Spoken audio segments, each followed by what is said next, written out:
une fois que le document a toutes ses sections bien définies, il n'empêche que certains aspects de mise en page sont transportés de section en section, comme les numéros de page, typiquement, ou les marges. Si on veut vraiment casser la mise en page entre deux sections, il faut juste rajouter rajouter autre chose. Il faut aller, par exemple, la page de couverture est très différente du reste, donc il ne faut pas que sa mise en page soit recopiée dans la section numéro 2. Or, pour l'instant, on le voit tout à droite, l'entête de la section 2 est identique à l'entête précédente. Et ça, je ne veux pas. Il faut que je casse ce lien.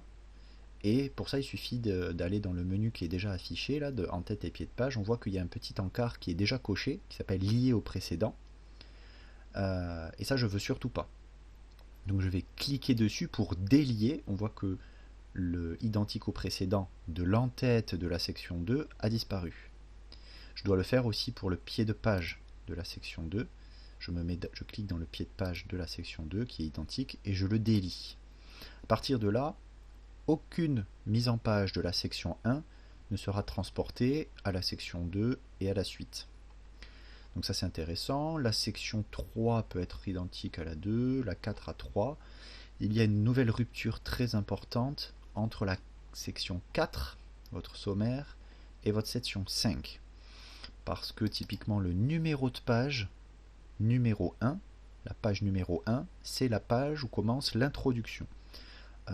Il n'en faut pas avant. Donc ça, il faut que la section 5 soit déliée des sections précédentes. Donc je clique sur l'entête de la section 5 et je la délie pour qu'elle ne soit pas identique au précédent. Et pareil dans les pieds de page, j'enlève le lien de la section 5 avec les précédents. Je peux éventuellement laisser le même dans la section 6. Donc voilà, pensez à délier votre section 2 de l'entête et de pied de page et votre section 5.